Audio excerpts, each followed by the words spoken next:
This is the formal witness statement of Staff Sergeant Owen Dale, Post-Records Section, FOB Carlin Annex. I have been asked to set down, in my own words and in the correct order, what I saw on the afternoon of the third day of exercise Iron Corridor. I have started this statement 4 times. Each time I get to the last paragraph, I leave it blank. I do not know how to write the last part correctly, so I am going to write everything before it first, and try to work up to it. Colonel Heron opened the sniper integration brief at 13:45. I was at the back of the room with a duty log to deliver. There were 19 of us in folding chairs, snipers from 2 elements, forward observers, 2 range safety officers, and the colonel's staff. She was in the 3rd row, 4th seat from the left. I did not know her name yet.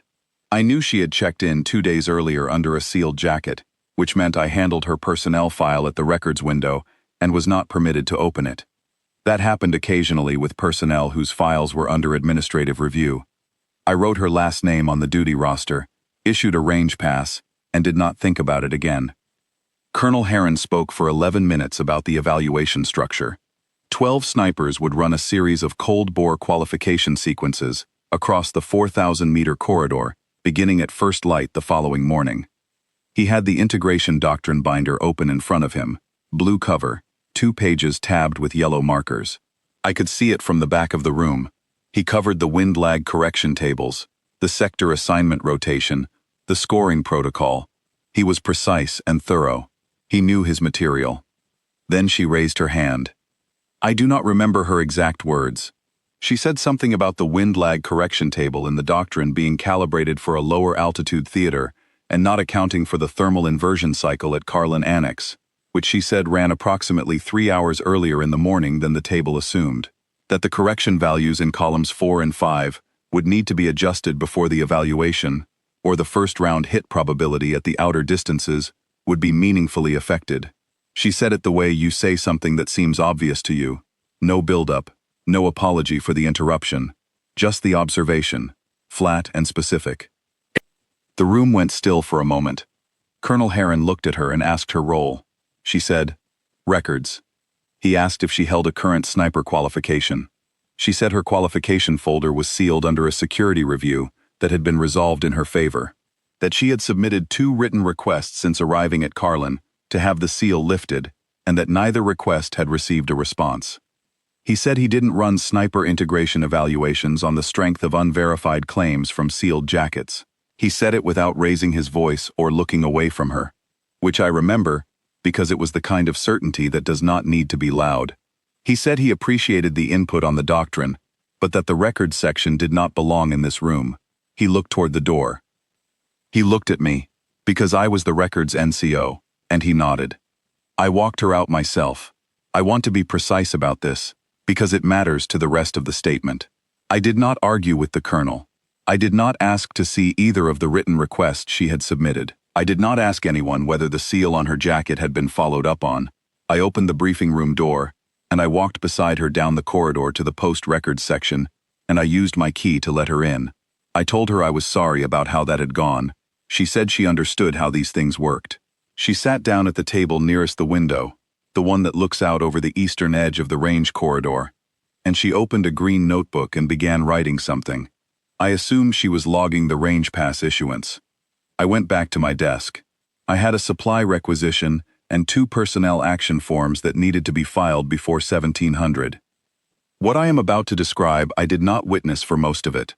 I am reconstructing from the range safety logs, from Sergeant First Class Veldon's after-action testimony, and from her own statement, which is more technically precise than mine in every respect that matters.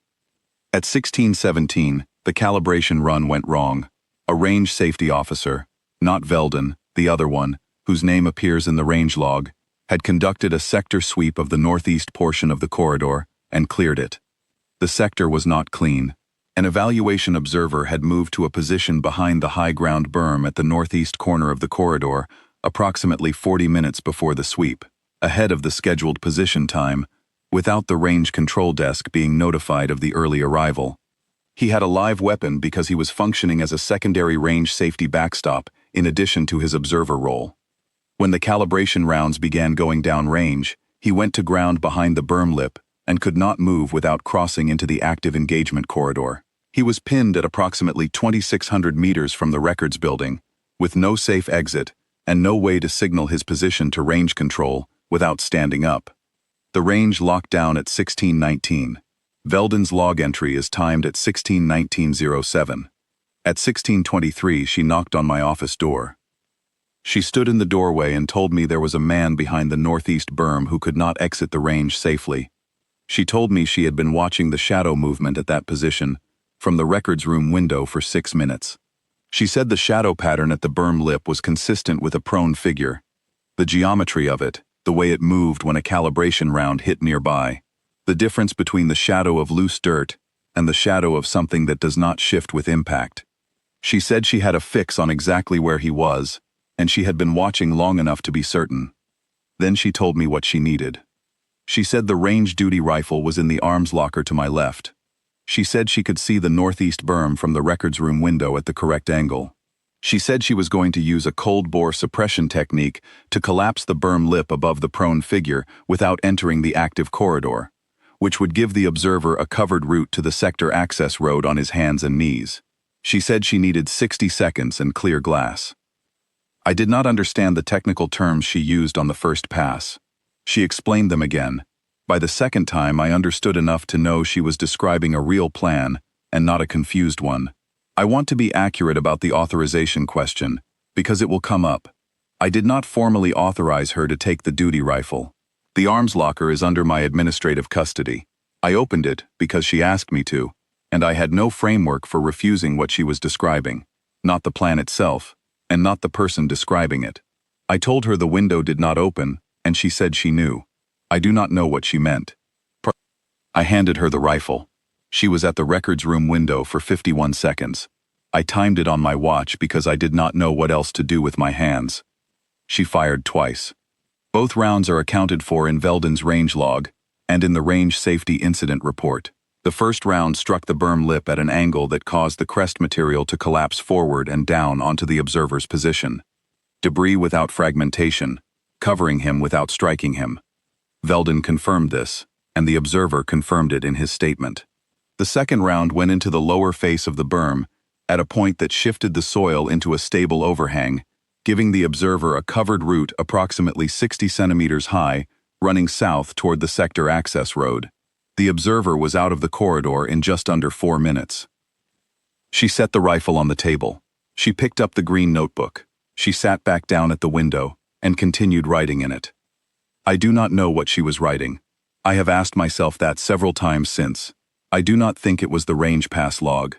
I think she had been writing in that notebook since she sat down at 1350, and I think she was still writing in it at 1640, and I think whatever was in it had nothing to do with me, or the records section, or anything I would understand if I opened it. That is a guess. I am including it because I keep coming back to it, and I want to put it somewhere. I stood in my office doorway for a period of time I cannot account for accurately. I did not return to the supply requisition. I thought about the 2 written requests she had mentioned at the brief, submitted, unanswered, presumably somewhere in the inbox stack I process twice a week. I did not go look for them. I do not know why I am admitting that in a formal statement, except that it seems like the kind of thing that should be in the record. The range buzzer sounded the all clear at 16:38. I was still standing in the doorway. The formal review was the following morning, at 0800. Colonel Heron was there. The range safety officer whose sweep had missed the observer's position was there. Veldon was there. I was there because I had witnessed part of the event, and because the arms locker was my administrative responsibility, and there was a question about access protocol. She was there because she had done what she had done. The observer was there too, briefly, to give his account of what it felt like to be behind the berm when the crest collapsed in front of him. He said the first round hit, and he thought the berm itself was failing, and then the second round hit lower down, and he understood that something was being built for him, rather than falling. He said he went south on his hands and knees, and he did not look back.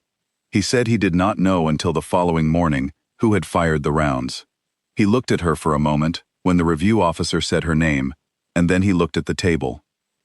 The colonel had her personnel jacket in front of him. His staff had unsealed it the previous evening, Once the incident report required formal verification of the identity and qualifications of the individual who had discharged the duty weapon. He had read it. I could see that he had read it in the way he held the folder when he sat down, carefully, with both hands, the way you carry something that has changed the shape of the morning it belongs to. The review officer read the relevant portions aloud for the formal record. 11 confirmed precision interdictions across 3 operational deployments, all logged and verified. A cold-bore long-range accuracy standard that had stood as the branch record for 7 years at the time the security review sealed the jacket. The review itself having been initiated following a friendly fire inquiry in which she was formally cleared, the seal never administratively lifted because no one filed the follow-on paperwork. A doctrine authorship credit that I want to quote accurately because I believe it is the most significant fact in this statement. The sniper integration doctrine in Colonel Herron's blue-covered binder, the document on the table at the brief the afternoon before, the one with the yellow-tabbed wind lag correction tables in columns 4 and 5, was the 3rd revision of a framework she had originally written. Her call sign appeared in the author block at the bottom of every page. Her call sign was Flint Seam. Colonel Herron set the binder on the table. He held it there for a moment with one hand flat on the cover. Then he said, for the record, that the wind lag correction table in the 3rd revision had been calibrated for a lower altitude theater and would need to be adjusted before the evaluation could resume. He said this was consistent with the observation made at the integration brief the previous afternoon. He said it in a level, even voice, and I believed him that he knew exactly what he was doing when he said it. She said, yes, sir. She would submit a corrected table that afternoon. He said that would be correct. The review ended at 08:47. I walked back to the records section. I sat at the terminal and opened a new document and typed the header for this statement. That was 3 hours ago. The statement is supposed to conclude with my formal assessment of the incident and my recommendation regarding arms locker access protocol going forward, which is an administrative matter that needs to be resolved before the evaluation can resume. I have written, in my assessment, the event on the afternoon of the 3rd day of exercise Iron Corridor was the result of a sector sweep failure that placed an observer in an untenable position on a live range. The subsequent resolution of that position was accomplished by a qualified operator using a method that was... I have not been able to finish that sentence. I am going to leave it as it is and submit the statement with the final paragraph incomplete. My supervisor can fill it in. I do not think I am the right person to write the ending of this.